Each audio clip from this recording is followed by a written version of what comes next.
a la producción científica de nuestra universidad, la cual abarcará las siguientes áreas de conocimiento: ciencias sociales, humanidades, ciencias y tecnología, ciencias agrarias veterinarias, ciencias de la salud, ciencias teológicas y ciencias empresariales. Para dar apertura a este evento, convocamos al rector de la universidad, al presbítero doctor Cristino Bonner, quien nos ofrecerá algunas palabras.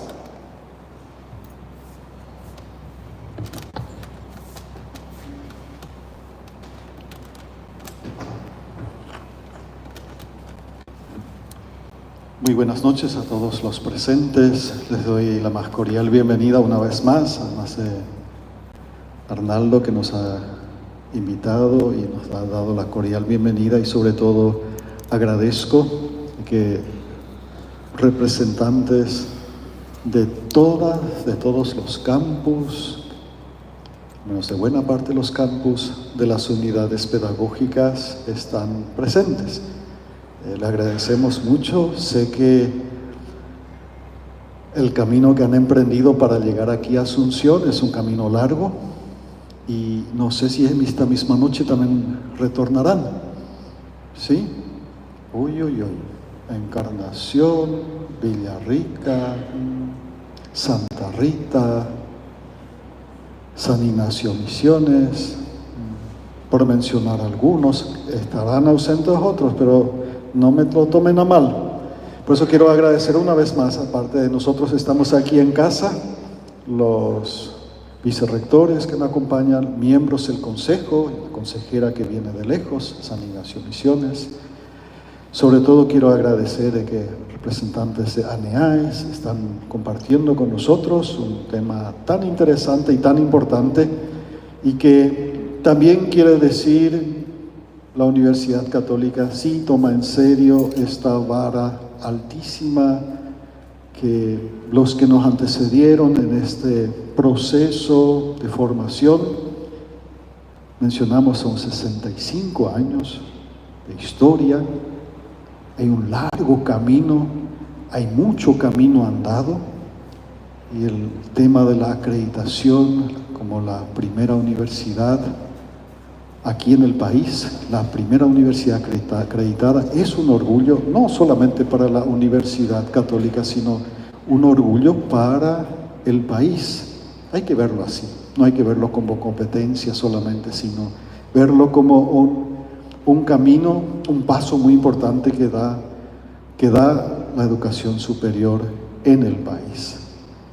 Cual animamos a otras universidades también a asumir este desafío. De ahora en más, también nos han mostrado de que una acreditación tiene un montón de exigencias, y el plan de mejora también está presente. Por eso están representadas muchas unidades pedagógicas en el interior. Veo gente de Carapeguá, gente de Guarambaré, la decana de esta casa. Es decir, muchísimas gracias. Y hoy un poco haciendo honor al año jubilar, un año que el Papa Francisco de feliz memoria ha convocado en su momento, el año de la esperanza. También el tema del día de hoy que el doctor Campoy Aranda nos prepara va en esa línea, pero sobre todo un tema académico, un tema de seriedad en lo que se refiere a investigación. Por eso seremos invitados a entender o a comprender y a escucharle con mucha pasión cuando hablará un tema de investigación cualitativa y metodología de la esperanza. Una obra en particular, una investigación particular que ha hecho y nos invita. Y quiero invitarles a que nos dejemos también llevar y entusiasmar. Parte del plan de mejora, al menos insistir y crecer mucho en la dimensión de investigación. Eso hace parte importante de una universidad seria. Por eso agradecemos la participación de no solamente de miembros de la universidad, sino también de otras entidades y interesados en este tema, en esta temática, y les quiero invitar a que no nos quedemos con lo que escucharemos hoy, sino que nos entusiasmemos y busquemos formas, fondos, personas que se entusiasmen con el tema de investigación. Con eso hacemos con esto patria. Y quiero invitar a que aprovechemos bien y una vez más bienvenidos a esta sala, este salón, es el 7º piso de la Facultad de Filosofía y Ciencias Humanas. Y muchísimas gracias una vez más.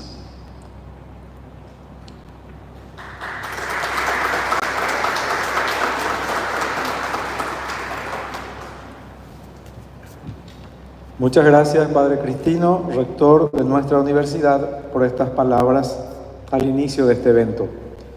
Seguidamente convocamos al profesor doctor Carlos Aníbal Peris Castiglioni para la lectura del currículum vitae del doctor Campoy Aranda.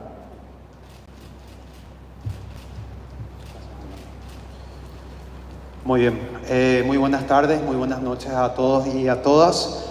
Con el debido respeto a las autoridades, al padre rector Cristino Bonner, a la vicerrectora académica de investigación, la profesora Rosana, al profesor Oscar, vicerrector de Administración y Finanzas, y también, en definitiva, como bien dijo nuestro padre rector, a toda la comunidad de la Universidad Católica que hoy se encuentra presente.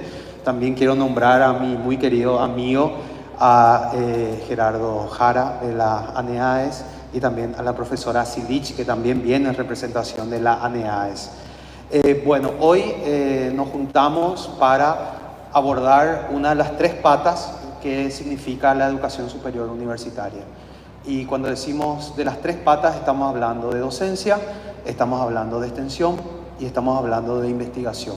En definitiva, compañeros y compañeras, colegas, hoy es una noche que le vamos a dedicar a la investigación y tenemos el honor, el lujo, ¿verdad?, de poder contar con la sapienza del profesor Tomás Campoy Aranda.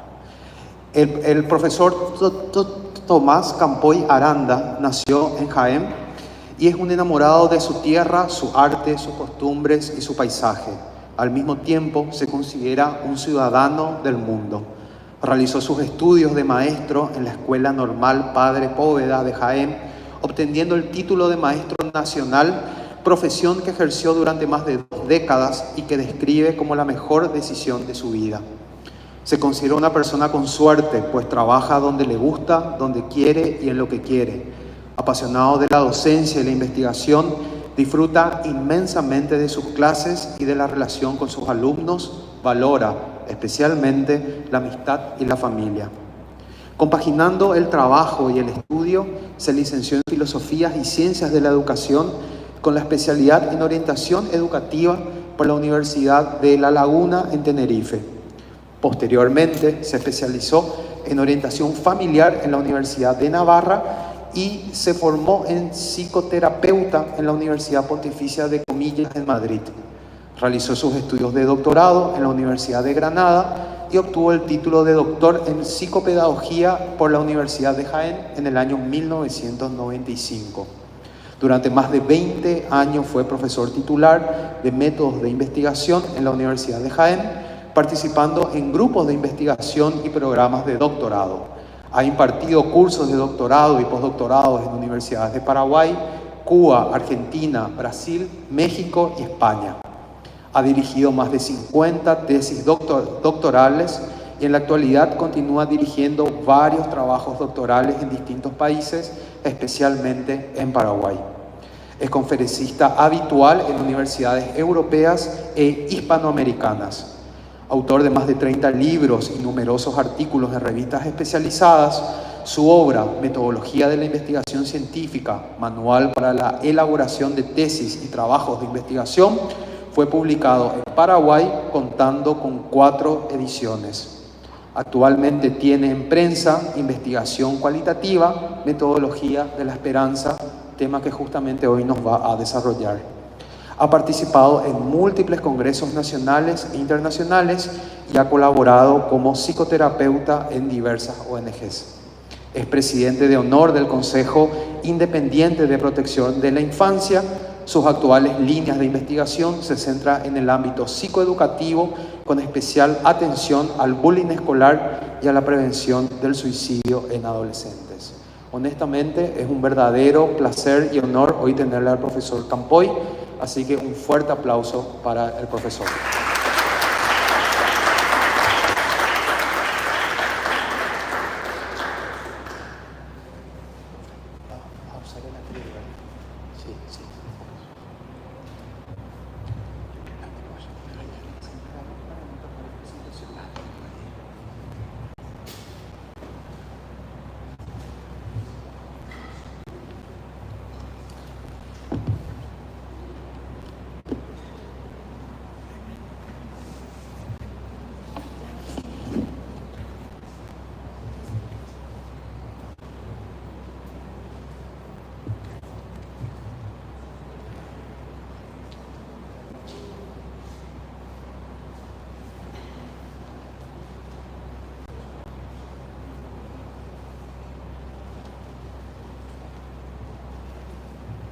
Les tengo que hacer dos confesiones. Una que probablemente en este momento, en este lugar, sea en el que me he encontrado más cerca del cielo que nunca.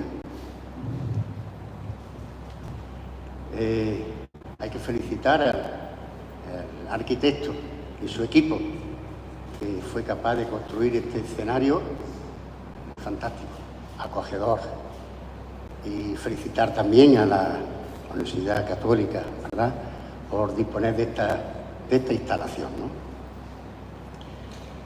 La segunda confesión, quiero decirles que me encuentro feliz de estar en la Universidad Católica de Asunción. Universidad, que ya se ha dicho, es lugar del conocimiento, de la formación, de la difusión científica, de la investigación. Es el lugar donde se forman los profesionales que van a insertarse en la sociedad paraguaya, y no solamente esa formación, cualificación desde el punto de vista profesional, sino de esa formación con base cristiana que la acompañe.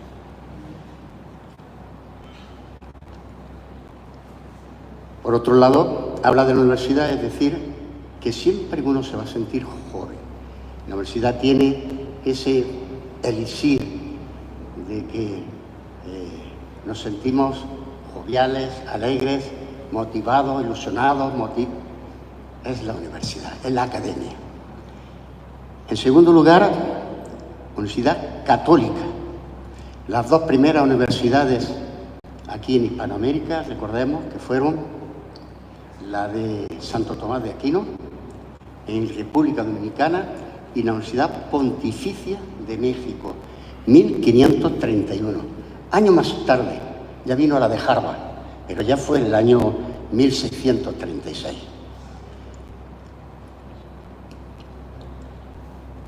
La Universidad Católica, en palabras recientes de nuestro Papa León XIV, dice que las universidades católicas son itinerarios de paz. Recientemente, en un evento que ha tenido lugar en Guadalajara, México, se dice que las universidades católicas no son torres de marfil, sino centros de paz por donde se promueve el diálogo. Y en tercer lugar, Asunción. Yo nací en una zona muy feudal, muy medieval, una ciudad milenaria. Hoy, este año cumplimos los 1200 años de historia y más de 6000 años desde sus inicios, en la época de los íberos. Y nací junto a una catedral maravillosa, renacentista, que está en vías de ser reconocida como Patrimonio de la Humanidad de la UNESCO. La Catedral de Jaén, Catedral de Jaén, que lleva por nombre de Asunción. Catedral de Jaén, Asunción. Así que fíjese si tengo motivo para encontrarme feliz en este momento. Lo que voy a exponer ahora a continuación van a ser dos reflexiones. La primera de ellas es que el contenido, para algunos, pueden catalogarlo o etiquetarlo como pseudociencia, como acientífico, como ciencia ficción, palabrería, pero son los de siempre, los dogmáticos. Como diría Dilthey, tiene el buen Teixeira una cosmovisión de la vida, manera de entender la ciencia, la investigación, y ahí está, no se mueve, de ahí no sale. No le voy a dedicar mucho tiempo a rebatir, simplemente decir que no hay nada peor que no ver en la oscuridad. Si las cosas que vemos son hermosas, más hermoso es lo que conocemos por la ciencia, pero muchísimo más bello es todo lo que todavía ignoramos. Lo que hoy parece irrelevante, mañana puede ser universal. Segunda reflexión. Aquí, ahora, pues, con la voz alta y con todo el convencimiento del devenir de los años y de la experiencia, pues soy persona que he dedicado toda mi vida a la docencia y la investigación desde cimientos cristianos. Mi visión de la docencia y la investigación desde cimientos cristianos. Mire, eso aquí puede resultar fácil decirlo. Del contexto que vengo, no tanto, porque estamos asistiendo en Europa a una batalla cultural que atenta contra los cimientos, los principios de la civilización occidental. Si no entendemos que Europa es heredera de la cultura greco-latina, del derecho romano y de los principios y valores cristianos, corremos un serio peligro. Por lo tanto, sin complejo de ningún tipo, aquí tienen un docente, un investigador de base y fundamentos cristianos. Perdonen mi osadía, vai chapá, pende, pijare. Tenía aquí una serie de autoridades para saludar, pero veo que me desbordan el número de autoridades. Centralizo el honor de tener a nuestro querido, excelentísimo rector de la Universidad Católica, vicerrectoras, vicerrectores, asesora decano de la agencia, ¿no?, paraguaya, docentes, profesionales y amigos y amigas. Qué alegría me da el reencuentro. Todavía les sigo llamando mis doctorandos, mis doctorandas, pero hoy día ejerce, y de qué manera, cargos importantes en la vida, en la cultura y en la educación paraguaya. Mire, todo empezó una tarde del mes de mayo. Era un pueblo pequeñito de la provincia de Almería, Tabernas, donde después se hicieron muchísimas películas del oeste, el western americano, muy famoso Tabernas. Aquella tarde lo estoy viviendo nítidamente. Ha sido a la mano de mi madre, a la izquierda, y yo a su vera. Caminito, despacio, en silencio, hacia la iglesia de la Encarnación, una iglesia barroca de 400 años de historia. Cuando accedimos al templo, luces muy tenues, mujeres, algunas, rezando. Mi madre se reclinó.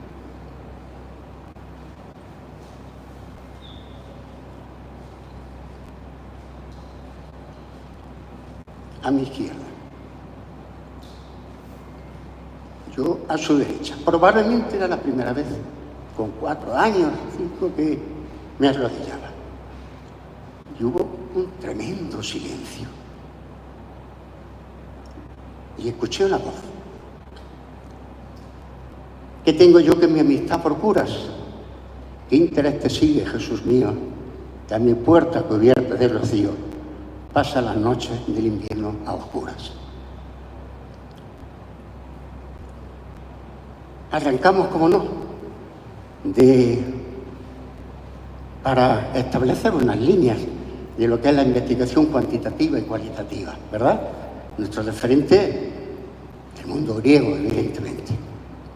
Recuerdo ya hace un tiempo, una mañana muy fría de domingo del mes de julio, en Mendoza, Argentina, me estaban esperando a la llegada, un larguísimo vuelo,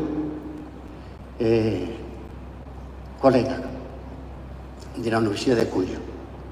Y al encontrarnos me dicen: profesor, ¿cuantitativo o cualitativo?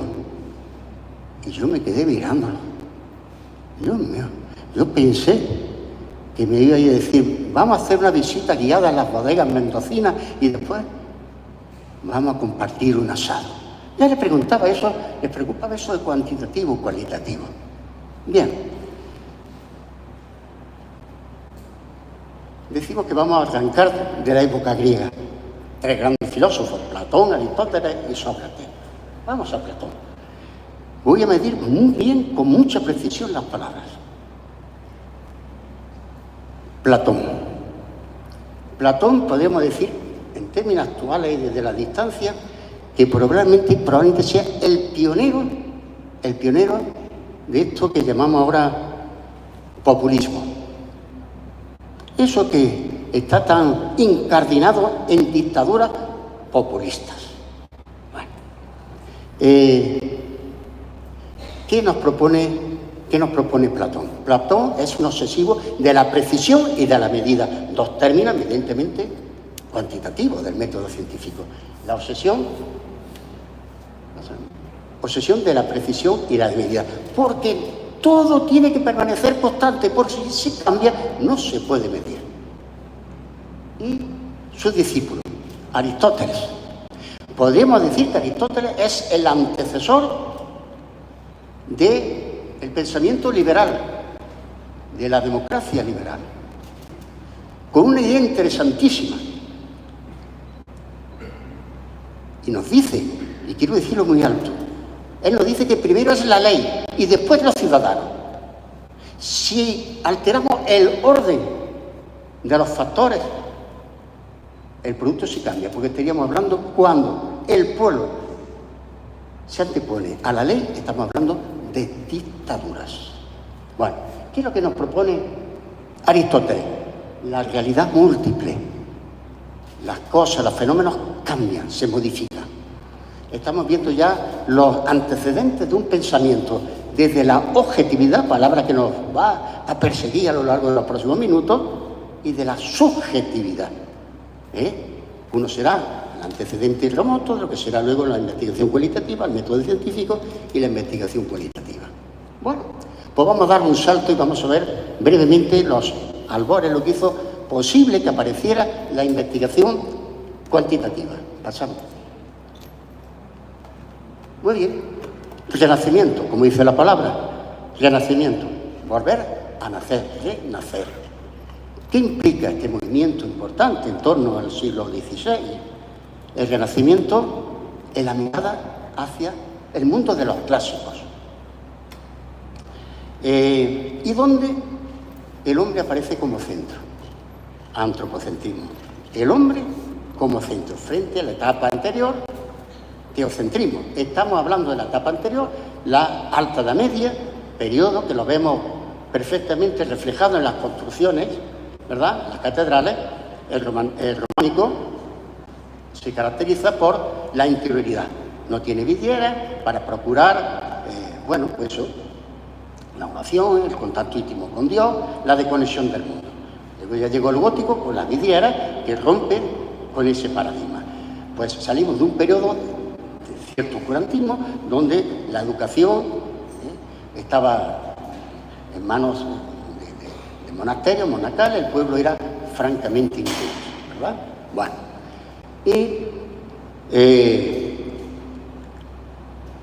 idea importante de la época del Renacimiento, que la razón se va a enfrentar a la Iglesia. La razón da paso, se abre paso frente a la Iglesia.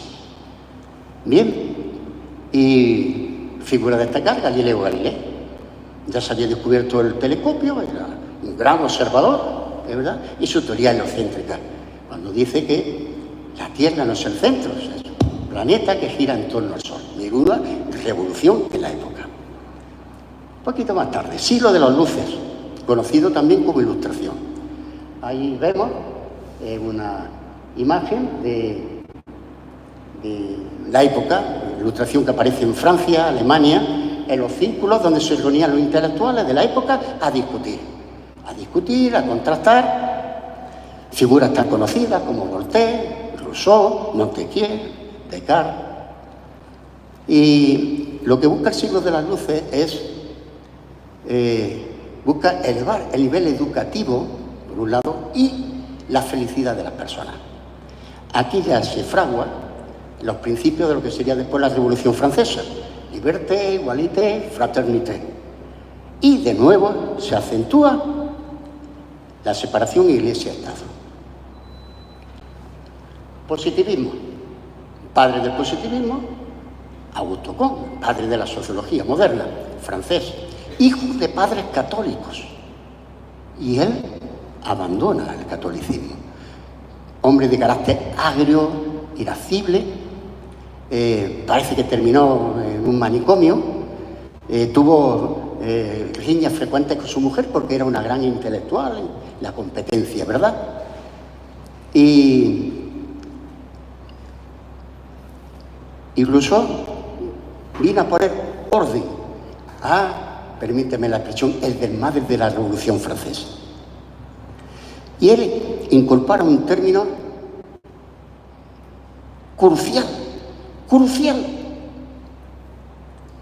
humanismo. Pero ojo, humanismo laico, humanismo ateo.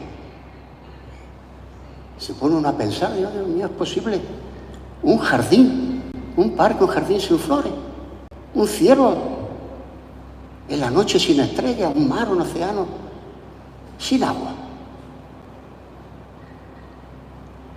Aquí ya se fragua con el positivismo los principios, bueno, lo que es el proceso, la fase por la que sigue el método científico: hipótesis, contraste de hipótesis, objetividad, medición, el contexto, generalización de los resultados, lo que entendemos como validez externa, la lógica deductiva, etcétera, etcétera. Es decir, que con el paradigma cuantitativo ya gestándose, se da un cambio entre un antes y un después, entre la razón, que se une al mundo del conocimiento, se asocia razón y conocimiento, y el conflicto entre religión y ciencia. Muy bien, vamos a dar un salto en el tiempo, volveremos sobre el método científico. Y nos vamos, siglo, un poquito más adelante. Aparece lo que sería la fase de la investigación cualitativa. En la vida todo funciona como ley del péndulo. Nos mecemos de un extremo a otro. ¿Cuáles son, a mi entender, hechos fundamentales que dan lugar a la aparición del enfoque, metodología cualitativa? Saben ustedes que toman muchos nombres: fenomenológico, etnográfico, naturalista, etcétera, etcétera. Bien, primero la revolución industrial, siglo XIX. Esto fue un boom. En el Reino Unido, luego se extendió a Francia, Alemania, vino a Estados Unidos la aparición de la máquina de vapor. La forma de producir, de trabajar, cambió por completo el estilo, la forma y el pensamiento de la época. ¿Qué hecho es importante que se da? La transición de los hombres del campo a la ciudad. Mire, aquella es una foto clandestina, sin autorización obtenida probablemente del mejor museo de arte naif que hay en el mundo, que está en mi ciudad, en el Palacio de Villamontar. Creo que no admito palabras. Esa proyección del mundo bucólico rural y la ciudad, y la fábrica, el gris impersonal, lo homo y demás. ¿Y qué es lo importante? Lo importante es que al abandonar la familia, el campo, la ciudad, se ven perdidos en la ciudad, se ven perdidos en la ciudad. Aparece, claro, lo que es el capitalismo, los sindicatos, el movimiento obrero, y hecho importante es que esta población obrera no tiene acceso sus hijos a la educación ni a la sanidad y vive unas horas maratonianas de trabajo. Y ahí se creó ya un caldo de cultivo frente a una forma T. Segundo fenómeno importante, la etnografía colonial. Se puso de moda en la Inglaterra del siglo XIX los viajes. Viajes por curiosidad o a nivel científico. Viajes a África y Asia. Cuando regresaban, probablemente a las 5 o'clock con el té, se reunían y comentaban su experiencia de su viaje. Y la gente quedaba fascinada, otras culturas, otra forma de organizarse, otra alimentación, otro color. Madre de Dios, quedaban fascinados. Estamos asistiendo a la aparición de la etnografía, de los estudios de caso, ¿verdad? Bien. Romanticismo, fundamental para mí, romanticismo. Siglo XIX. Es un movimiento que aparece en el mundo del arte, la música, la literatura. ¿Y qué es lo que me aporta a mí el romanticismo para la investigación cualitativa? Fundamental. El descubrimiento y el exaltar la figura del hombre, del individuo. El individuo como ser único, irrepetible y singular. Menuda aportación. Es la base del estudio cualitativo, ya lo saben. Estudiar poco y en profundidad. Ese hecho, que puede parecer relativamente sencillo, para mí no lo es tanto. Eso de que el hombre, es un ser único, repetitivo, singular. Aquí sí. Pero mi querida Habana, en Cuba las veces que he ido a los programas de doctorado, y desde el malecón mi ojo proyectándose sobre el más allá y el más acá. En Cuba, mi querida Cuba, el hombre no existe. No es nada. Es lo peor, es la negación. El hombre no existe. El hombre es eso, nada. Porque el Estado totalitario piensa y actúa y decide por él. La negación del ser humano. No hay cosa peor que esa, que la negación del ser humano. Bueno, el romanticismo nos descubre la importancia, ya no digo del individuo, ya estoy en términos humanistas, del ser humano, de la persona. Bien. Totalitarismo. Saben ustedes que surgió en Alemania con Benito Mussolini, posteriormente se extendió a Alemania con Hitler. La diferencia es mínima. En Alemania el nazismo es el fascismo, pero con el añadido del racismo, de la xenofobia, ¿no? Bien.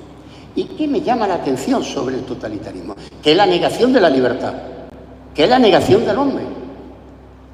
La libertad es una palabra que la vamos a repetir esta noche varias veces y la importancia que tiene desde el modelo que a continuación voy a presentar. La libertad. ¿Y por qué? Porque el totalitarismo se opone a la libertad del investigador, a elegir los escenarios. Lo que quiere hacer es investigar. El hombre privado de libertad. Bien, pasamos. Vamos a ver los principios. Lo que sucedió en 1935 fue una explosión nuclear. Hiroshima y Nagasaki no fue nada comparado con esto. Fue el enfrentamiento terrible entre las dos corrientes. El enfoque cuantitativo, que venía representado por la Escuela de Columbia, metodología científica, y el estudio de casos. Saben ustedes que nació en el mundo del derecho, en las clases de derecho, en Chicago. Bueno, ¿y qué pasó? Pues ese curso, infelizmente, lo perdió el enfoque cualitativo. Y fueron perseguidos durante decenas y decenas todas las personas que trabajaban, enfocaban y tenían esa visión de la investigación, de esa visión cualitativa naturalista. No podían publicar, no podían ejercer en las universidades y todavía permanece en sitio donde se niega la investigación cualitativa. Pasamos. Vamos a ver los principios del método científico. Ojo. 1. Dualismo, objetividad. ¿Qué es la objetividad? Había un profesor, colega de la universidad, que decía: quiero ser tan objetivo que yo no quiero las fichas de mi alumno donde viene la foto. Hoy día ya no son fichas, hoy ya el papel no circula. Bueno, afortunadamente. No quería que le pusieran la foto porque iba a perder la objetividad a la hora de evaluar. Y yo decía, bueno, si yo no estoy cerca del otro y el otro no está cerca de mí, no se crea un espacio común. Y si no nos conocemos, ¿qué hacemos? ¿Qué es lo que hacemos? El dualismo. La separación entre el observador y el objeto, entre el investigador y el objeto, creando unas condiciones, eso vemos, artificiales. ¿Sabe lo que se me ocurrió una mañana de domingo en este querido país, ahí en Misiones? Paseaba viendo las ruinas de los franciscanos, un silencio roto un poquito, una brisa de aire a lo lejos, niños pequeñitos, indígenas, jugueteaban. El espacio era idílico. La mañana estaba gris, pero hacía más bien calor, se me ocurrió. La objetividad es una tendencia a la que nunca se llega. Punto y coma. Frente a la objetividad, subjetividad creíble. Monismo material. La materia es la única sustancia. Niega todo lo que no se pueda ver, observar y tocar. Ay, mi querido Santo Tomás, alias Didimo, el que duda, hasta que no penetró al costado de Cristo, no creó. Ay. Si los del método científico hubiesen hecho caso de la antítesis del monismo material, el Titanic no se hubiese hundido. Porque las 3/4 partes del Titanic, lo latente, lo subjetivo, no se vio. La niebla y la confianza, y fueron a la parte visible, lo manifiesto. Manifiesto cuantitativo, latente, cualitativo. Se hubiese evitado probablemente una tragedia. La localidad. Los objetos son reales. Los objetos son reales. Madre de Dios. Y lo que no se ve, no. Eso, como no tiene demostración, no se admite, no es científico. Bueno, pues muy bien. No perdamos el tiempo con los que piensan así. Yo ya, después de tantos años, me sube la bilirrubina, el ácido úrico y tal. Ya ni me molesto siquiera. Y el movimiento. Ojo al principio. Ojo al principio. Desde el método científico hay un principio y un fin. Y después del fin, ¿qué es lo que pasa? Se acaba todo. Todo. Sí, todo. Pero qué triste. Parece que estuviera Schopenhauer aquí dándonos su filosofía del pesimismo. Que se acaba todo. Mi aparato psíquico se vio muy alterado con este tipo de principios. Es decir, toda actividad anímica depende de las neuronas. Si se paran las neuronas dejan de pensar. Si se deja de pensar, se para. Se muere todo. La muerte, desde el método científico, la muerte física es el fin de la existencia. Es decir, determinismo, y entramos en un callejón sin salida. Vamos a hacer algunas pequeñas manifestaciones contra el cuestionamiento del método científico. Schrödinger,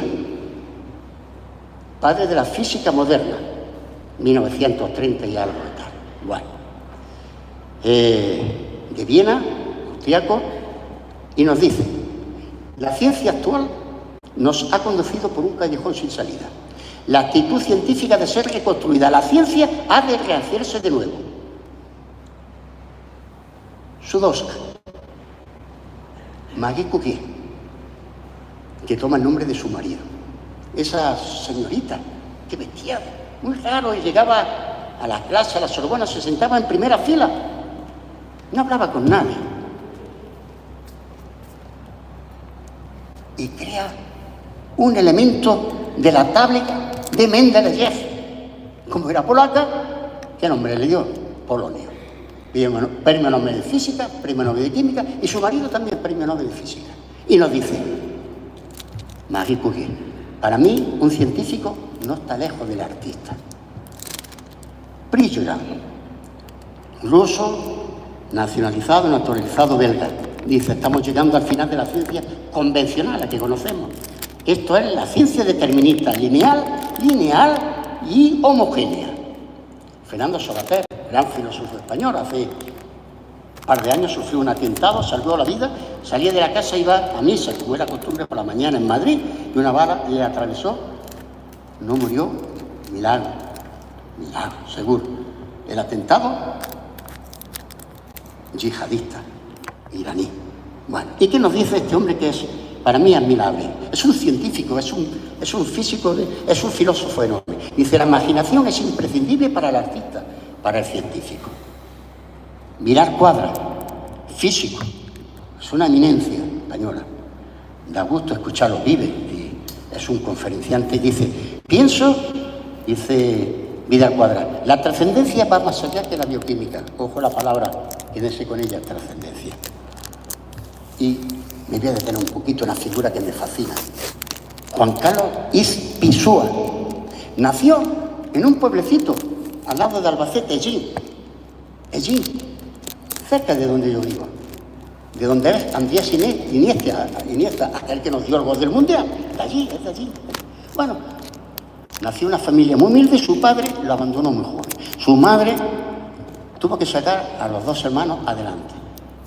Él trabajaba pues recogiendo almendras para luego hacer el turrón, etcétera, etcétera.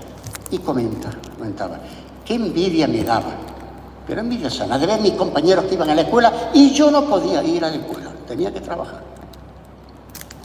Se fue a Benidorm, estuvo en un hotel de botones. El director del hotel se dio cuenta de que allí había algo porque él, debajo sacaba los libros, se ponía a leer y a estudiar. Y le facilitó mucho el estudio. Trabajó en un bar tocando la guitarra para los guiris, los extranjeros, llamamos guiris. Y también fue portero del Benidorm Club de Fútbol. Increíble. Un día pasea por la ciudad de Valencia y pasa por la Facultad de Física. Y dice, mamá, yo quiero entrar aquí. Entró y quedó fascinado. Mamá, yo quiero estudiar aquí. Pero hijo, tú no puedes estudiar si no tenemos medio económico. Mañana temprano vamos a la Diputación de Valencia, vamos a hablar con el presidente de la Diputación, así te pueden dar una beca. Dicho y hecho, allí se presentó la mamá con el niño y el consejero recibió, mire, si no tiene cita, no. ¿Qué es lo que quieren? Pues queríamos solicitar y tal. Bueno, pues veremos a ver si en algún momento los puede atender. A los pocos días recibió una beca. Recibió una beca de estudio. A partir de entonces, la progresión de Juan Carlos Ispizúa es impresionante. Podemos decir en este momento que es de los 5 científicos más influyentes del mundo. Trabaja en el Instituto Salk de California, en Palo Alto, donde se inventó la vacuna de la poliomielitis. Y es un hombre encantador. Verlo hablar es impresionante. ¿Y cuál es lo que él está aportando? Dice, pronto llegaremos a vivir más de 130 años. El mecanismo es muy fácil. Si sabemos la célula, cómo se muere el proceso, invertimos el proceso y podremos alargar la vida durante muchísimo tiempo. ¿Y qué nos dice Juan Carlos Ispizúa? Esa eminencia. Pienso que hay algo divino. La ciencia no lo explica todo. En mi libro de metodología digo, todo pasa por el corazón, hasta la ciencia. Bueno, y llama la atención Albert Einstein, yo creo que es alguien, ¿no? Dice, no puede existir un conflicto legítimo entre ciencia y religión. La ciencia sin religión es coja, la religión sin ciencia es ciega. Santo Tomás, que intenta conjugar razón y fe. También lo pretendió musulmán, Averroes, famoso filósofo médico Averroes, ¿verdad? Era cordobés. Córdoba era la segunda ciudad más importante de Milán, no de Argentina. Estamos hablando de Andalucía, de España, ¿no? Bueno, ¿y qué nos dice esto Santo Tomás? Que concilia la fe y la razón. Pues sí, pero qué interesante eso, ¿no? Bueno, pasamos. Todo esto me lleva a mí a plantear el modelo, voy a ser todo lo breve que pueda, mi primera fase de mi modelo de investigación. Para hacer investigación cualitativa, gracias. Sine qua non, se tiene que dar esto. Esto lo hemos visto, pasamos.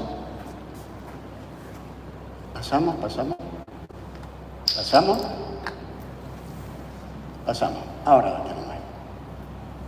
Aquí arrancamos. Primera, no sé si es metaanálisis de la investigación cualitativa. Pasamos. Primero, la interpretación. Ya digo, si en una investigación cualitativa no terminamos con la interpretación, no estamos haciendo investigación cualitativa. Sabemos las fases, ¿verdad? Recogida amplia, lo más amplia posible de información, organización de la información, códigos, signos. Describimos y analizamos la información y terminamos interpretando.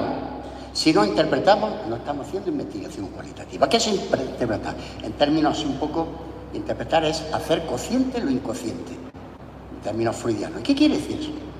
Que si hacemos una buena interpretación, el otro, el sujeto o el entrevistado, se abre, se produce una apertura, tenía zonas bloqueadas, se abre a comunicar, a transmitir, y de eso se trata la investigación cualitativa, recoger información del otro, cuanto más, mejor. Es decir, rompe con ese bloqueo.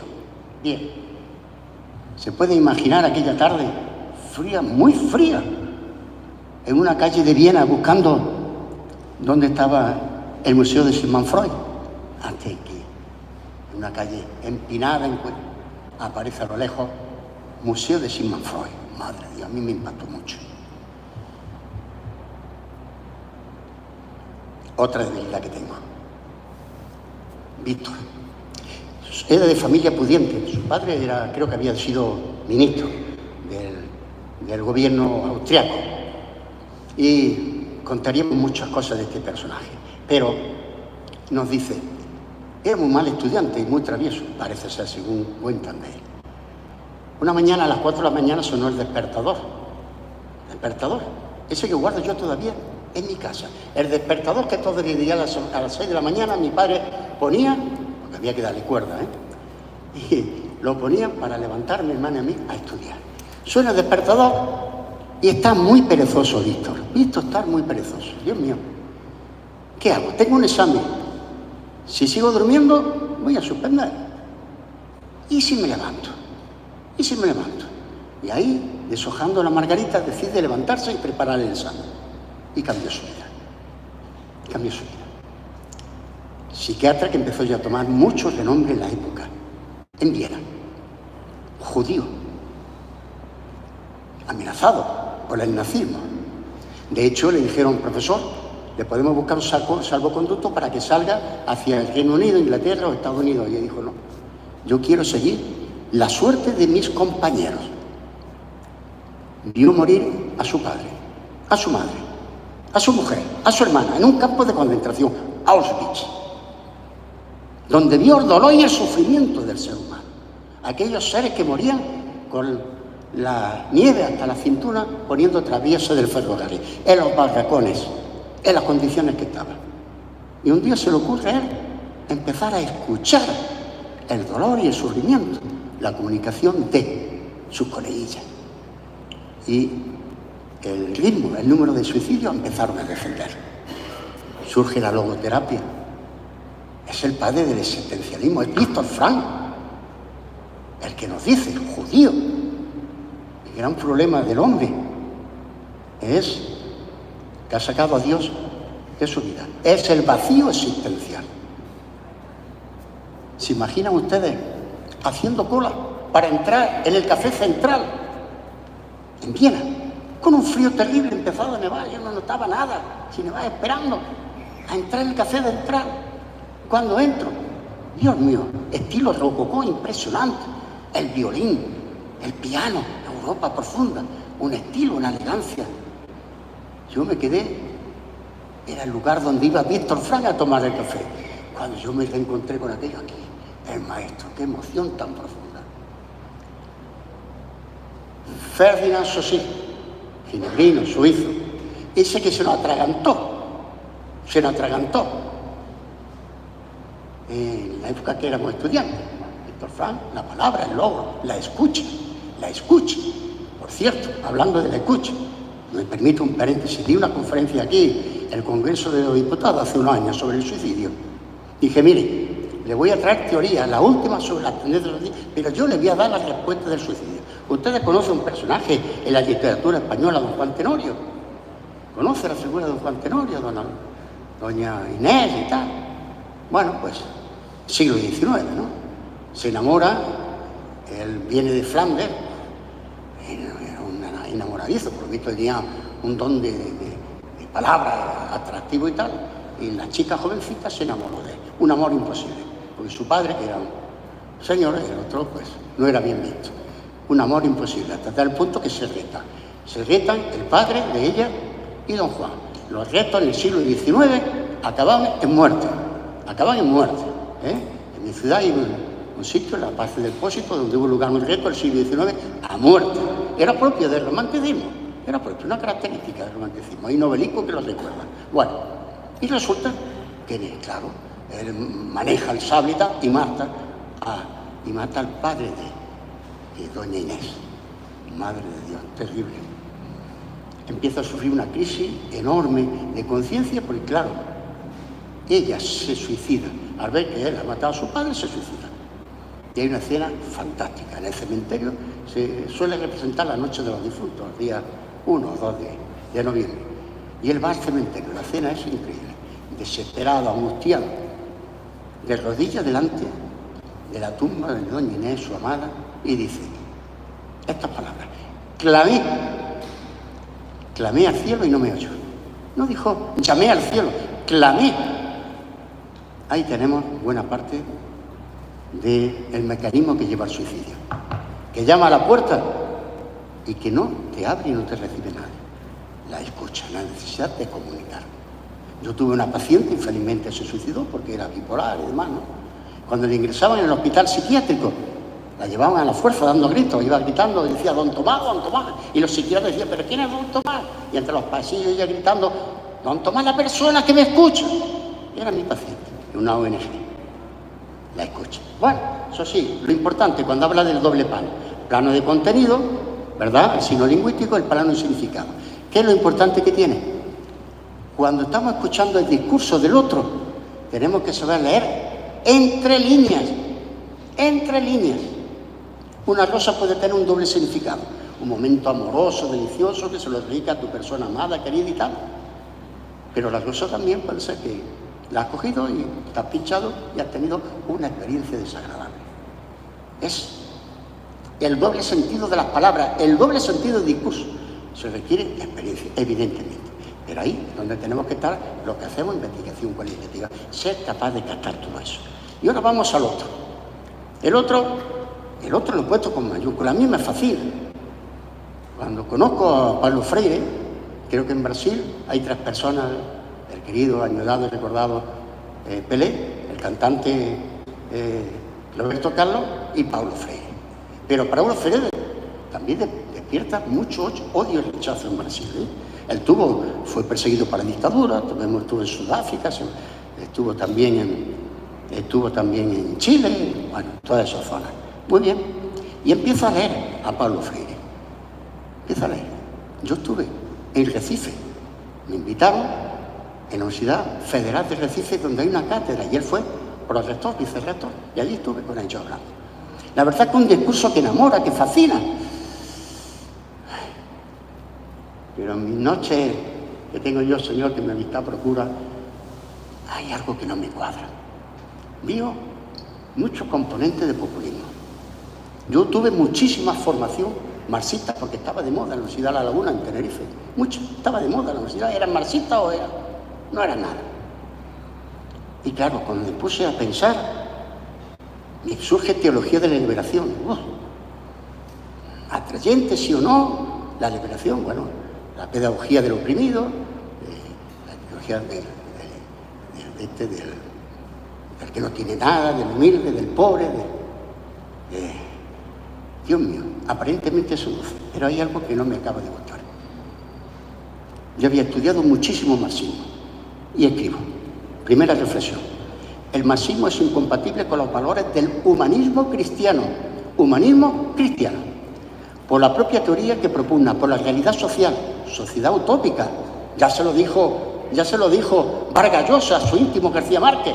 Era íntimo hasta que llegó un momento y dijo, oye, hasta aquí ya no te acompaña. Esa idea revolucionaria de socialismo y tal, es un cuento chino. Vargas Llosa, que ha fallecido recientemente. Y también porque esta política de los estados donde se aplica son estados totalitarios, por los procedimientos que utiliza y porque no admite la existencia de Dios. Punto pelota.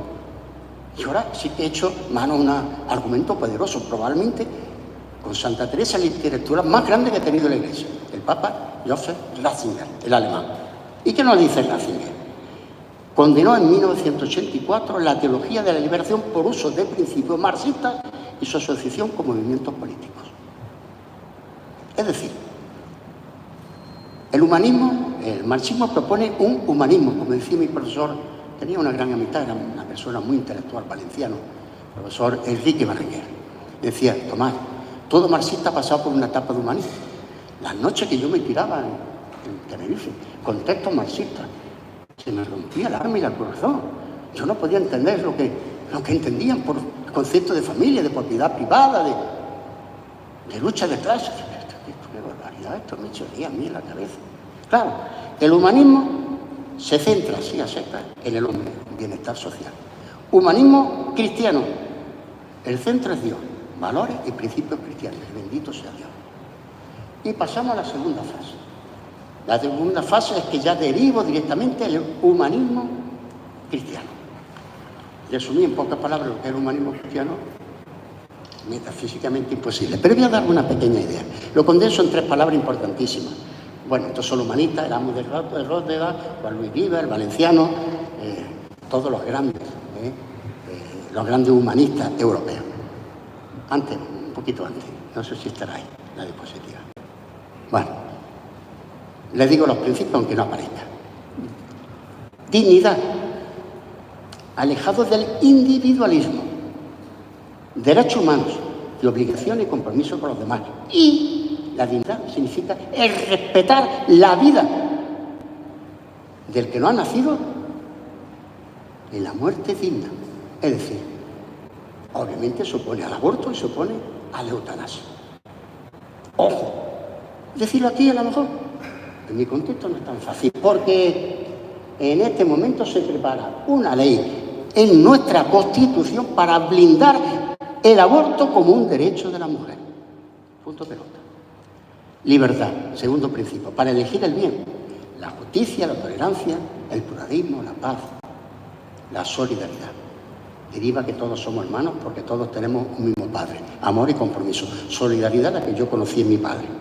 Militar, dedicado su vida al servicio de los demás, al servicio desinteresado a los demás, dando un ejemplo de cristianismo hasta el último instante de su vida, hasta el último suspiro de su vida, dando un ejemplo de cristiano. Solidaridad. ¿Y por qué me gustan los principios del humanismo cristiano? A veces con un mensaje muy sencillo. Porque tiene una visión positiva del hombre. Porque tiene una visión positiva del hombre. Pasa. Tercera fase.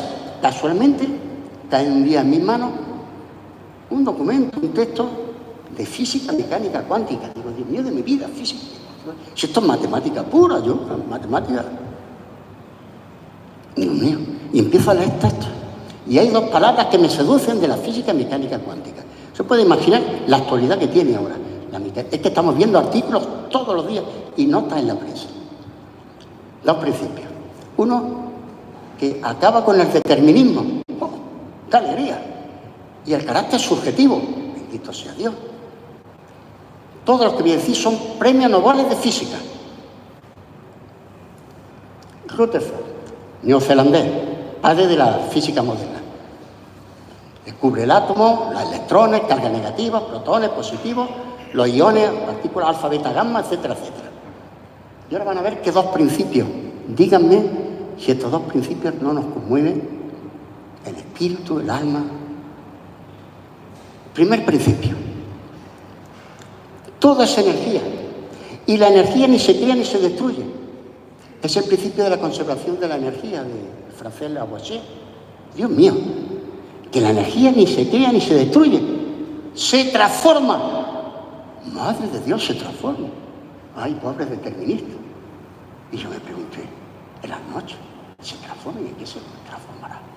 Vamos a tener la respuesta dentro de breves minutos. Principios desde una visión, bueno, la segunda, la energía está en continuo estado vibratorio, se propaga a través de ondas electromagnéticas y no necesita espacio físico para trasladarse, no necesita contacto físico. Eso nos lleva de una visión antropológica al principio de Luis Lassamont, el francés, Broglie, alumno de él. ¿Qué nos dice? Yo cuando leo esto digo, porque me busco muchas cosas. La teletransportación. ¿Teletransportación eso qué es? Una partícula puede estar en dos sitios al mismo tiempo, separados por miles de kilómetros. Dios mío, he leído esta semana un artículo de un científico norteamericano, luego lo citaré, que habla con otro nombre de esto mismo, la teletransportación, y está demostrado en laboratorio. Todo lo que decía está demostrado en laboratorio. El famoso destructor en la costa atlántica de Estados Unidos, que pasó un alcance de 400 kilómetros, cuestión de segundos, al mismo tiempo estaba en dos zonas distintas. O el electrón, que estaba en una parte del Támesis y en otra parte, y al mismo tiempo del Támesis estaba teletransportación. Dije, Dios mío, vaya. Entrelazamiento cuático es otro nombre que se le da en este momento. Pasamos al siguiente. Siguiente principio. Vamos a ver. Los flujos de electrones se representan en una pantalla como ondas. Cuando se le mira, cuando se interviene con una mirada inteligente, se manifiesta como partículas, como materia. Santo Dios, ¿qué estamos diciendo? Esto es ciencia ficción. Pero que está demostrado en el laboratorio. Es que este premio Nobel también de física, no es periquillo de los palotes, como decimos en mi pueblo. Principios de la incertidumbre, de Heisenberg.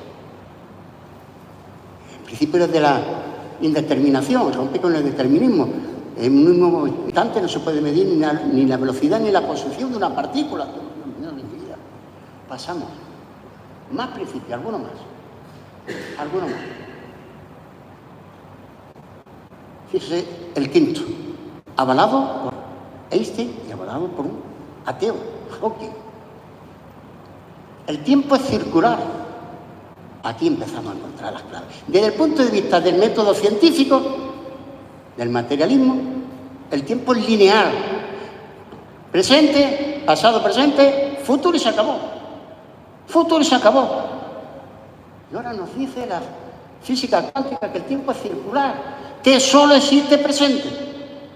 Que solo existe... ¿Y qué será ese presente? Vaya pregunta, ¿eh? A ver si tenemos respuesta dentro de unos minutos. Esto me iba intrigando de una manera impresionante. Y ahora, el corolario con el que terminamos. Bueno, esto, trabajando en una conferencia sobre este tema, y a los 15 días me entero que Agostini, Krauss, Julier, también tenía que haber sido el catalán español Ignacio Cirac, en el año 2023, premio Nobel de Física por física cuántica. Nos vamos tan descaminados, nos vamos tan desorientados, Dios mío, de mi vida. Yo consuelo. Y ahora fijaos, qué corolario. A ver si gusta o no gusta. Y aparte que el gusta tiene una lógica aplastante. Pasamos. Fíjense. La física cuántica afirma que la muerte no es el final, que hay vida más allá de la muerte, lo que se llama la teoría del biocentrismo.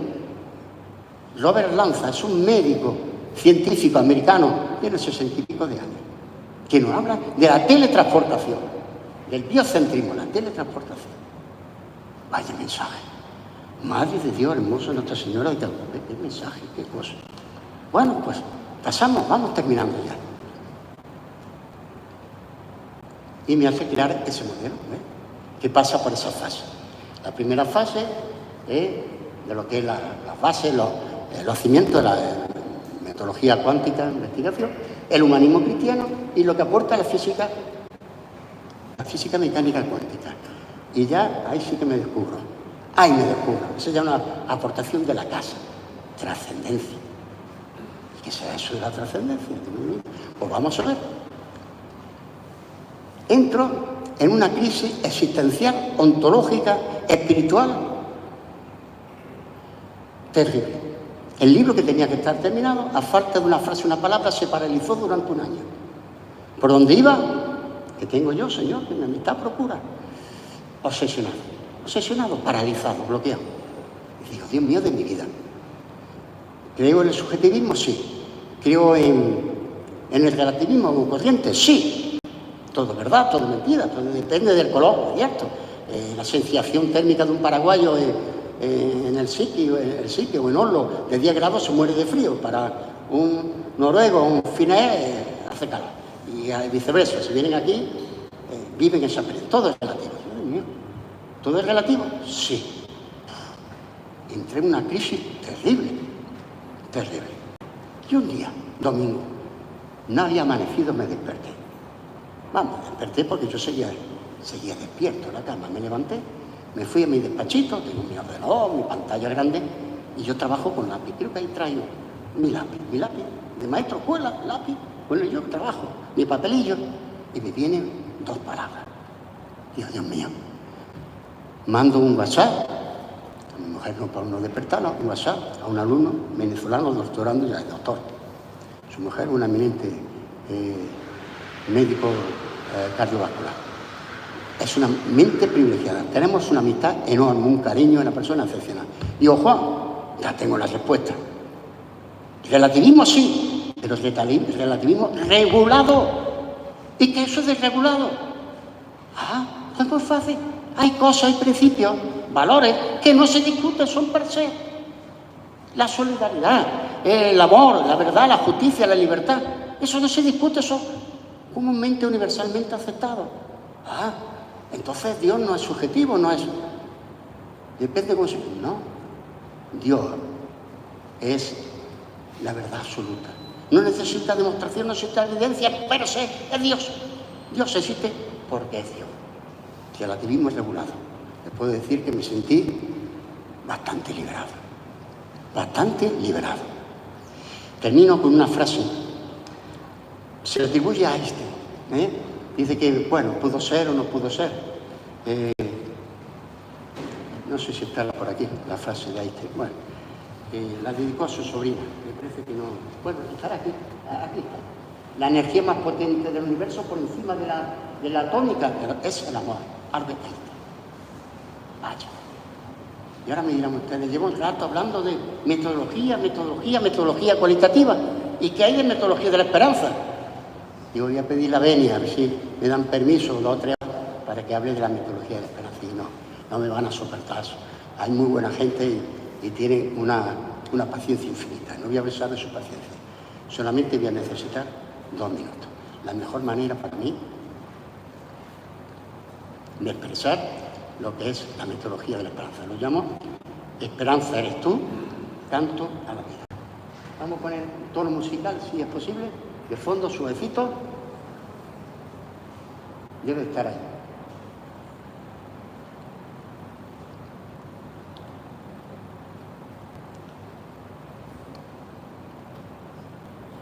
A ver si está. Ahí está, suavecito. Muy bien, abajito.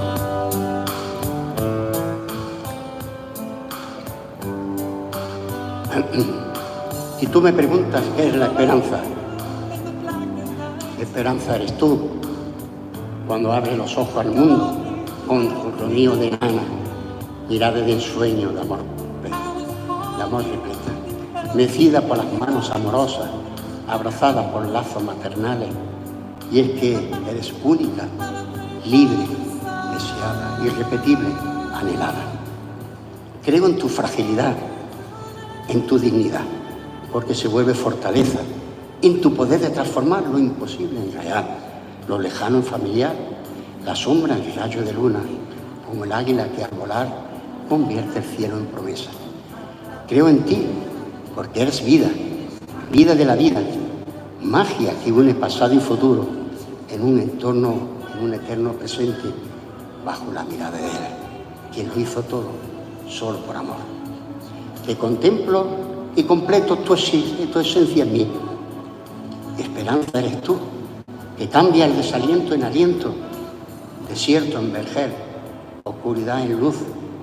Eres voz que guía, sinfonía de acuarela, que pintas cada día multicolor. La vida es un paisaje, una ventana abierta cada mañana para respirar la sonrisa del aire. Es el arcoíris del día, es la voz del campista, del chipero por la calle Palma y el arroyo Jaén, aguas que entregan al gigante de las Indias.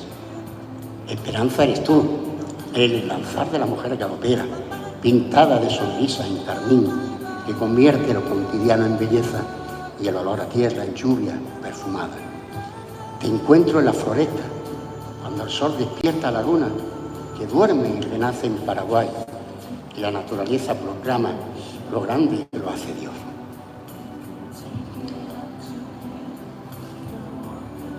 Cierro los ojos y te veo, Señor, en la mano segura de mi madre, razón para seguir viviendo, llenándome hacia un haz de luz que meció mi vida como una barca en la mar.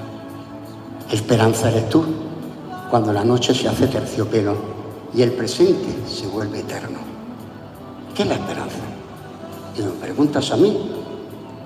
Esperanza eres tú, alma que da sentido a la palabra, vida que ilumina tu presencia. Metodología de la esperanza. ¿Me lo preguntas? Es alma, es corazón, es vida. Metodología de la esperanza eres tú. Aguayi, muchas gracias por su atención y por su presencia.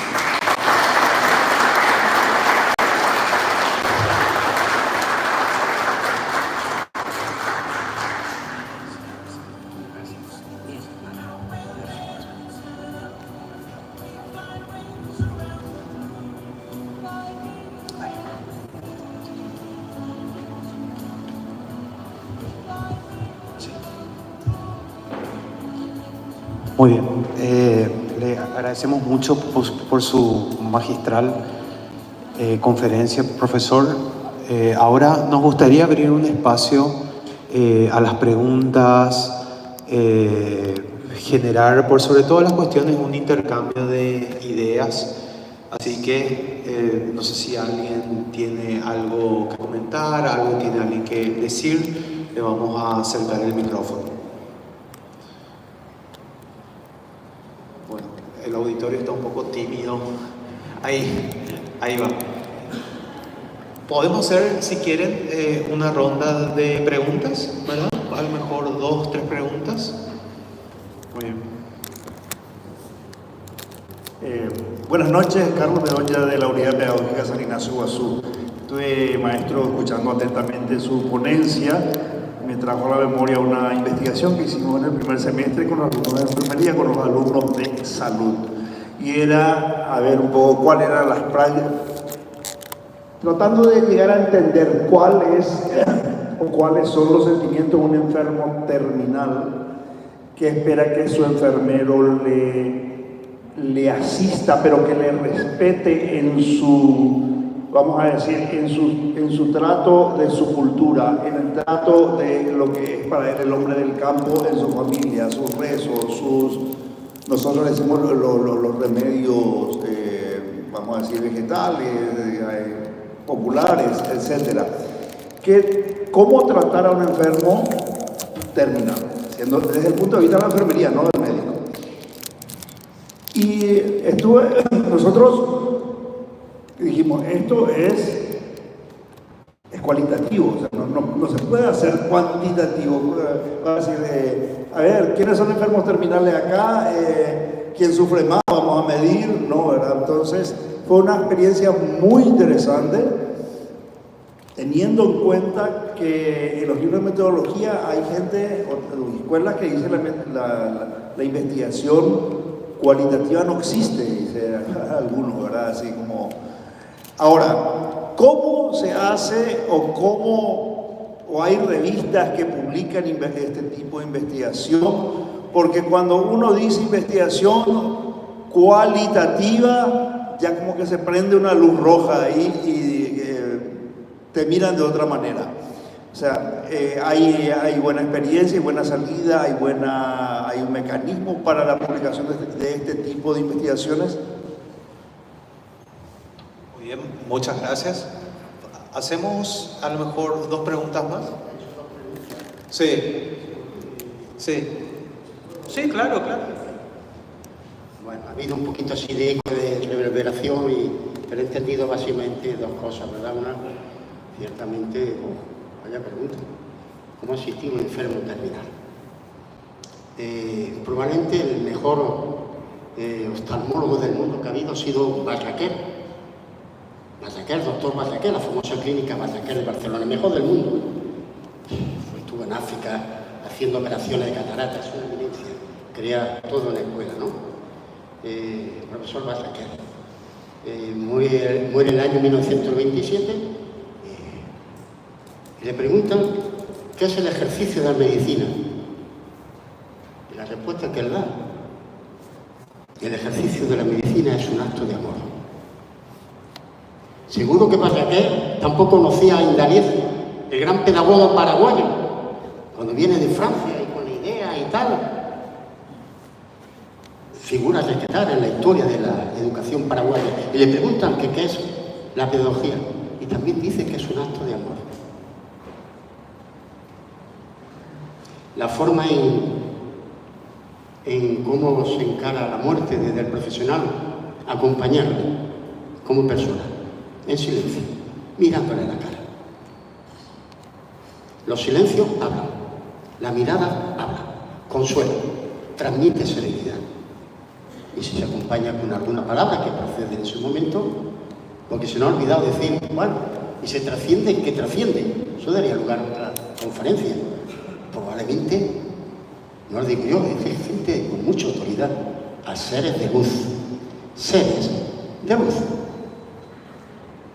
Seres de luz. Lo dicen cirujanos que han estado horas y horas intentando traer para la vida a un paciente clínicamente muerto en el quirófano y cuentan su experiencia. Pero no voy a entrar ahí. Yo creo que con acompañar con la mirada, con la palabra, con el silencio, con la mirada amorosa. Y en cuanto al tema que todavía se sigue pensando, es que de una misión antropológica no se puede, no sé, yo ahora, antes de venir, estaba corrigiendo una tesis que se va, estaba viendo una tesis que se va a defender en la Universidad de Salamanca el día 19 de septiembre, estoy yo en el tribunal, sobre depresión. Es una chica que es médico y es chilena. Y el enfoque es cualitativo. Si yo no tengo una visión antropológica de la vida, yo no puedo analizar la investigación desde otro enfoque, porque trabajamos con otros parámetros, igual de riguroso, igual de científico, exactamente lo mismo. Pero el que está anclado en una posición, ese famoso aforismo, dice, no hay nada peor que ser ciego en Granada. ¿Sabes? En Granada, la ciudad maravillosa, vecina nuestra, ¿no? No hay cosa peor que ser. Si no quieren ver más allá de, porque sea nuestro ejemplo, nuestro trabajo, la investigación. Voy a decir algo muy importante. En este momento en Paraguay, madre de Dios, qué reto, dirijo 9 tesis doctorales. Menos 1 o 2 son programas de intervención. Y les digo, vamos a ver lo que tiene vuestra investigación de humanista, de humanismo cristiano. Y empezamos a analizar los contenidos.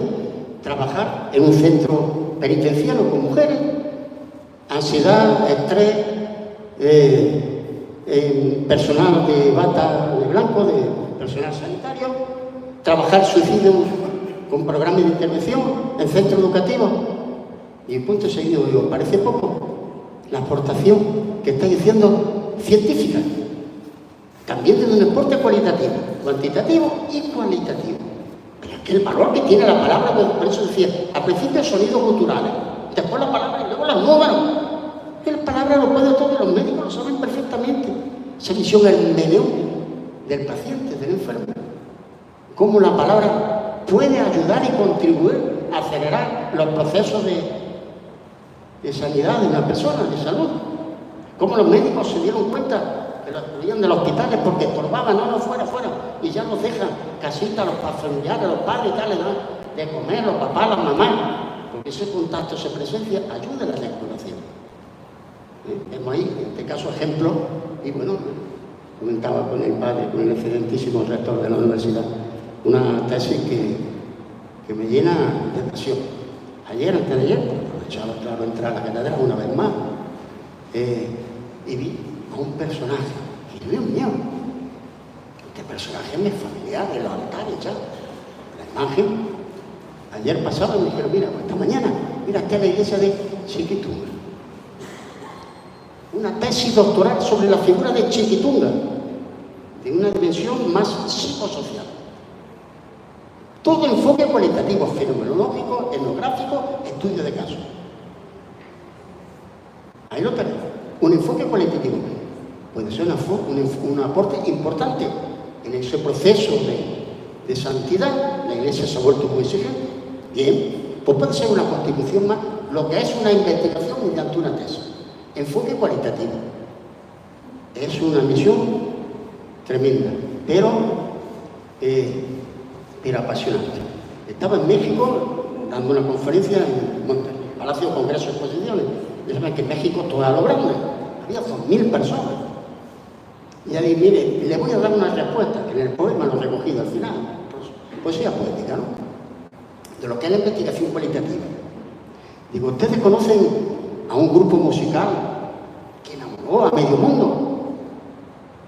Los Panchos. Allí, qué bonito, sí, maestro, sí. Allí no te dicen, dicen maestro, hermoso. Sí, un silencio allí.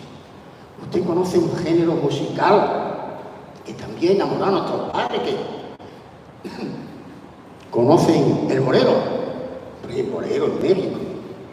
Bueno, ya voy a ser más directo. ¿Conocen un trío? Ya ha fallecido uno, hay otro que lo completa, pero los Panchos. Dios mío, los Panchos de México. Digo, pues, le voy a decir lo que es la metodología cualitativa. Hay una canción que se llama Alma, Corazón y Vida. Sí, y empieza a sonar en ese momento Alma, Corazón y Vida. Digo, ya tiene la metodología cualitativa. Alma, lo ontológico. Corazón, lo epistemológico. Vida, la epistemología. Investigación cualitativa. O crees firmemente o no crees. Así de sencillo. Pero nos posicionamos. Yo hago también investigación cuantitativa. Yo hago análisis estadístico de profundidad, de contraste, de hipótesis, por supuesto. Yo no que sean como San Pablo perseguido, no, yo también lo cualitativo, cuantitativo ha aportado y sigue aportando mucho a la investigación, pero de un enfoque mucho más humanizado. Si eso lo mismo, lo que nos aporta la investigación cualitativa de la visión del hombre y de un enfoque humanismo cristiano, como estamos viendo en esta tesis, ellas no se habían dado cuenta. Digo, tienen que hacer un homenaje en Paraguay. Ya se ha terminado una de ellas, está en fase. Y con contraste de hipótesis, con las editoriales que la entrevista que he ido recogiendo, ha dado un cambio en estas mujeres que forman parte de la experiencia, 25 mujeres, pues por delito, la vida no le fue bonito, como se diría por aquí, ¿no? ¿Por qué? Ha cambiado su vida, está ahí demostrado. ¿Cómo ha cambiado su vida?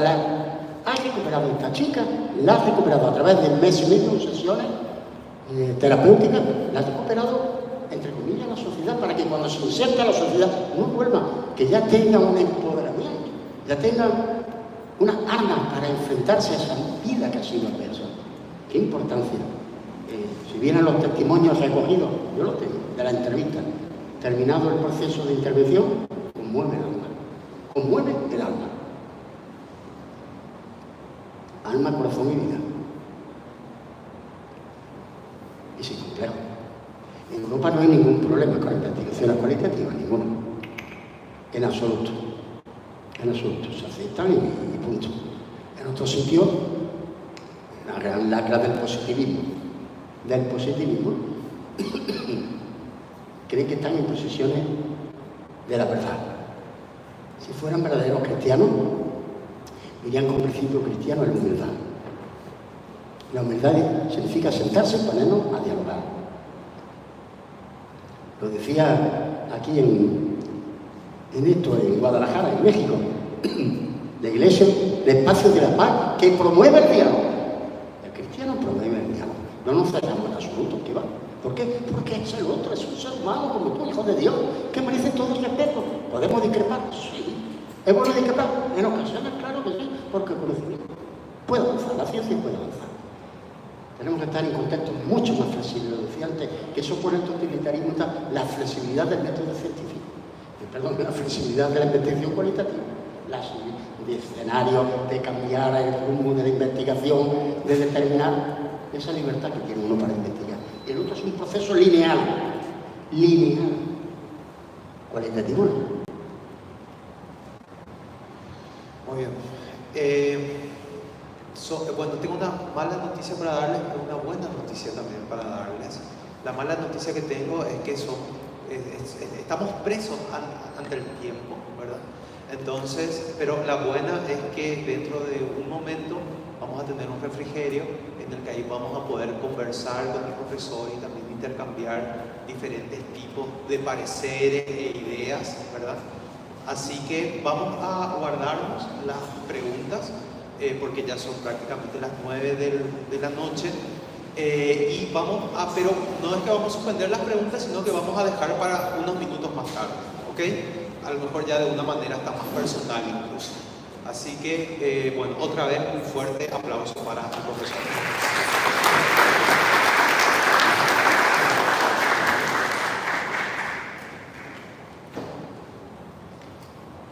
Muchas gracias, queridos profesores. Seguidamente, las autoridades de la universidad, el Consejo de Gobierno, hará entrega de un reconocimiento al profesor Campoy. Por favor, si pueden bajarse, al rector, la consejera asesora, la profesora Esperanza, la profesora Rosana.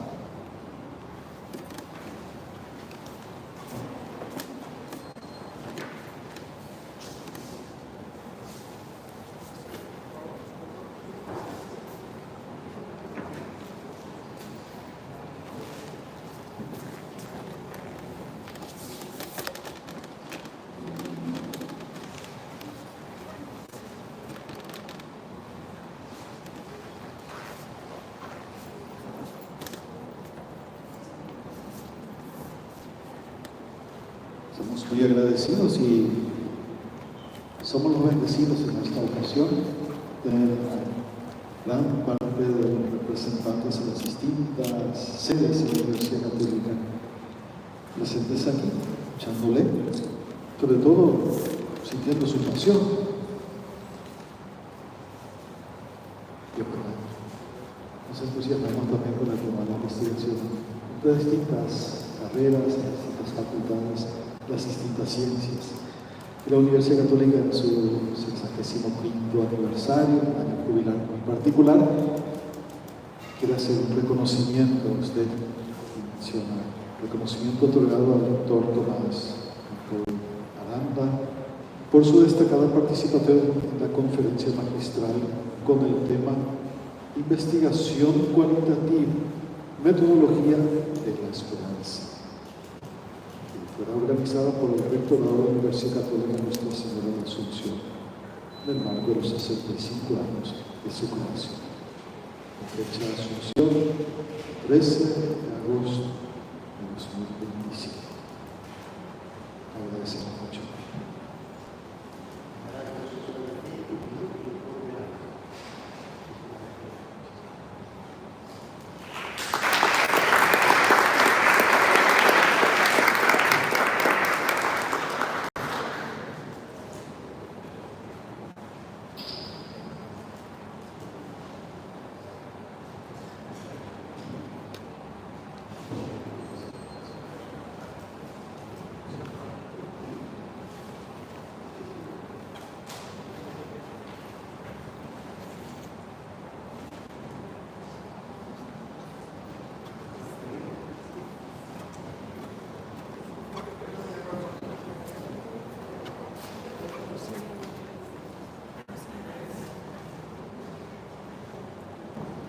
Convocamos a la profesora María Auxiliadora, también consejera asesora, y le pedimos las disculpas por no haber convocado en su momento.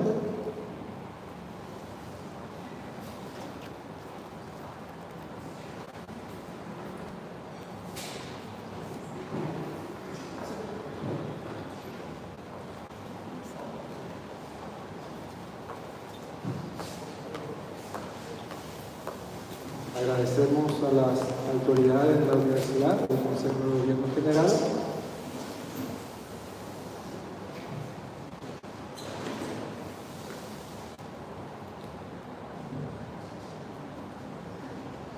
un fuerte aplauso nuevamente por este reconocimiento al rector Campbell.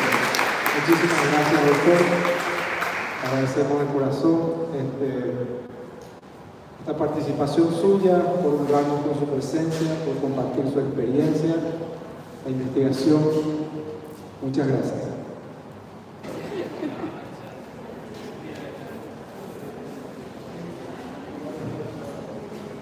Muchas gracias nuevamente, le pedimos un tiempo prudencial.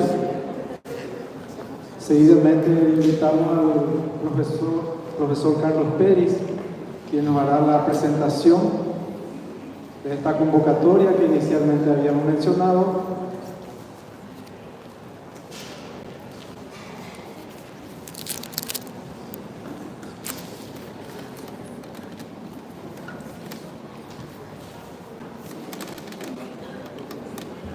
Hola, ¿ahí se me escucha bien?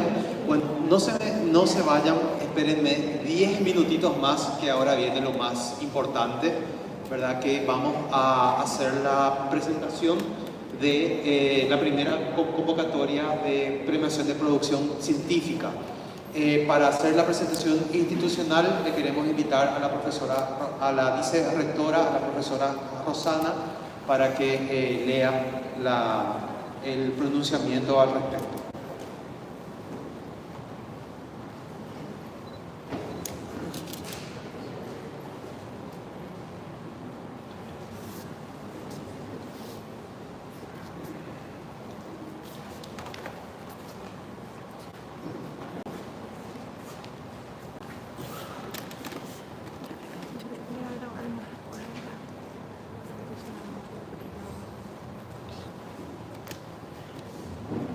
Bueno, realmente es una noche donde hay muchas emociones, ¿verdad? Y las emociones hacen que de repente tengamos que salir un poquito también del protocolo, ¿verdad?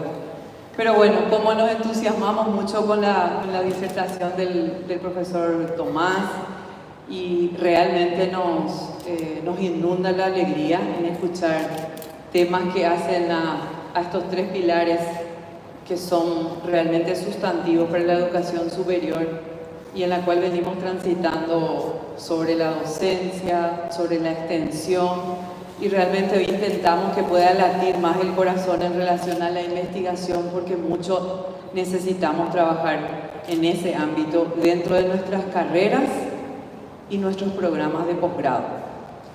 Entonces, en este transitar y conversando con el doctor Tomás y también con el Consejo de Gobierno, hemos visto la posibilidad de poder enfatizar mucho más el ámbito de la investigación.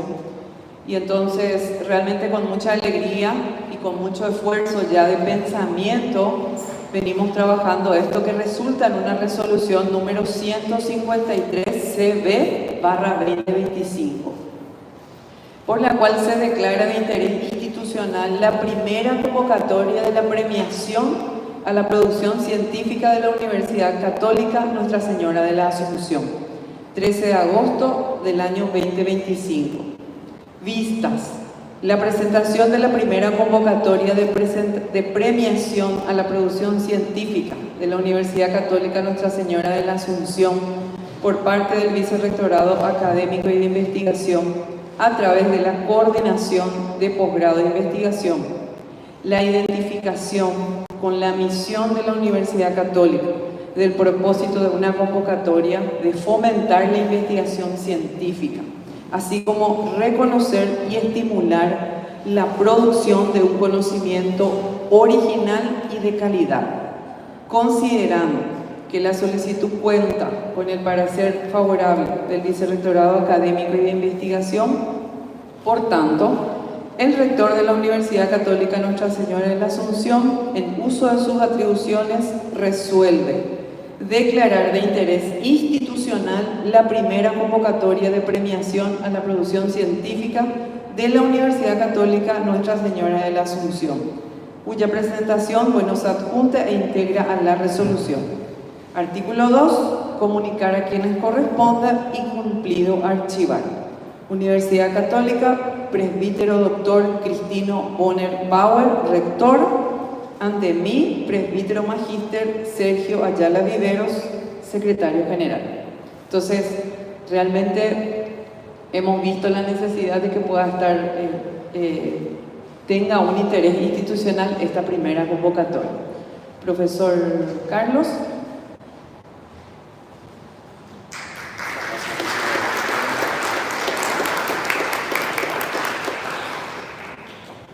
Bueno, 5 minutos de su tiempo, pero esta es una actividad súper importante que quiero que me presten todos atención, pero por sobre todas las cosas que todos nos animemos a participar, ¿no? Este es un concurso interno, ¿verdad?, de toda la Universidad Católica, y cuando digo toda la Universidad Católica me refiero a toda la Universidad Católica, en la cual lo que justamente por los 65 años lo que intentamos es incentivar la producción científica y más precisamente a través de la producción de artículos científicos. La idea que tenemos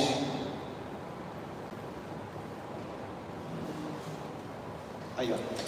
Bueno, la idea que tenemos, ¿verdad?, es que ampliamos un poquitito más a lo que es el manual de Frascati del CONACYT, ¿verdad? Y la idea es de que se puedan llegar a presentar artículos científicos en todas estas categorías. Al decir todas estas categorías me estoy refiriendo a ciencias sociales, me estoy refiriendo a humanidades, ciencias y tecnologías, ciencias agrarias y veterinarias, ciencias de la salud, ciencias teológicas y ciencias empresariales, ¿verdad? Y la idea es que esto se pueda llegar, es decir, que los diferentes participantes puedan presentar un artículo científico a publicarse en un libro arbitrado dentro de la serie Universidad y Sociedad. Para los que ya tenemos más años en la Universidad Católica, y me meto en ese grupo, hace unos cuantos años atrás había una serie de libros arbitrados que se llamaba Universidad y Sociedad. Bueno, la idea es poder resurgir, digamos, ese espíritu del libro arbitrado en el cual los diferentes grupos de investigación publicaban sus investigaciones, pero solamente que ahora la idea es poder hacerlo a través de artículos científicos en estas 7 áreas del saber. Bueno, vamos a suponer, estamos con una tesis de posgrado, lo podemos transformar en un artículo científico, lo mismo que tesinas, lo mismo que investigaciones de los grupos de investigación. Dentro de la Universidad Católica hay grupos de investigación que están trabajando muy bien. Los centros de investigación, la Universidad Católica también tiene centros de investigación que constantemente están generando informes, los proyectos de CONACYT dentro de la universidad y también, ¿por qué no?, lo que se podría llegar a conocer como la investigación áulica, que se lleva muy bien dentro de unas cátedras.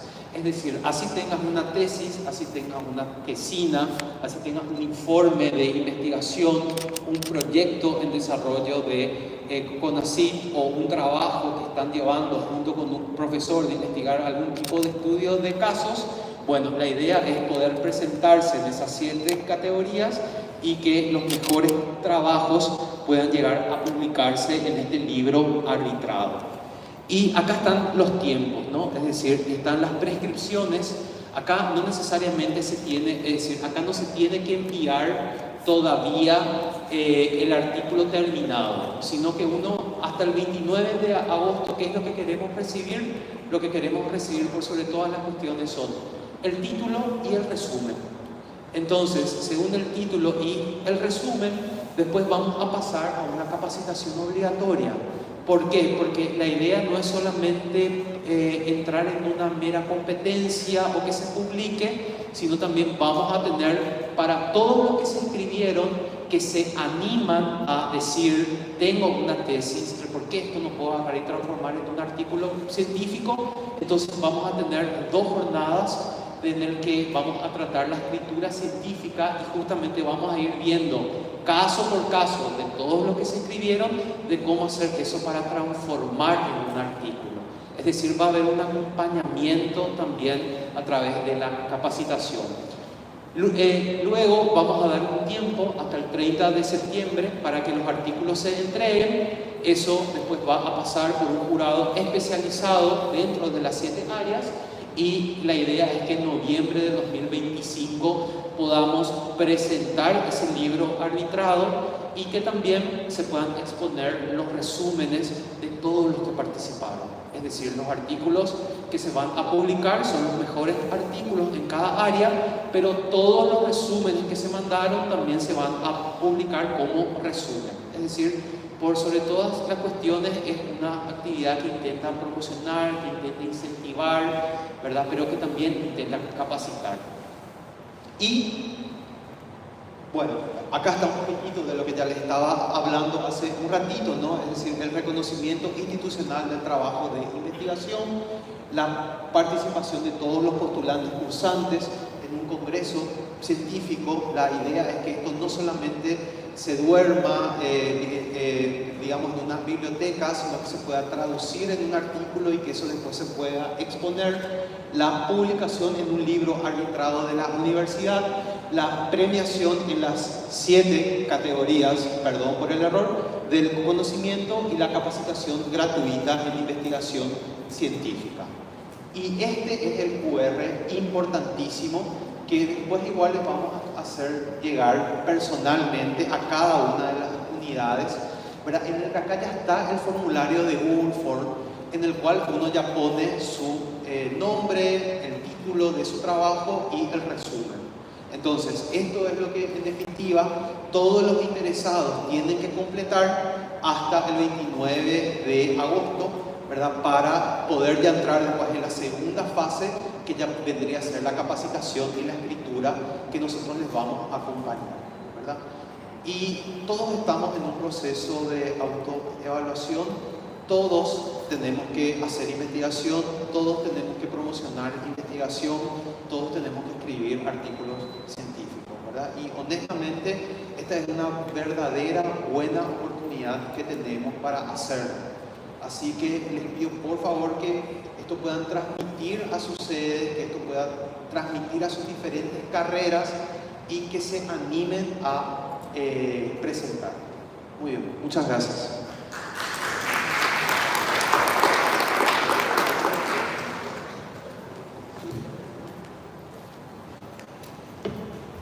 Muchas gracias al profesor Carlos Peris. De esta forma llegamos a la etapa final de este evento. Invitamos a un pequeño refrigerio. Agradecemos a todos por su presencia. Que lleguen bien a sus hogares. Muchas gracias.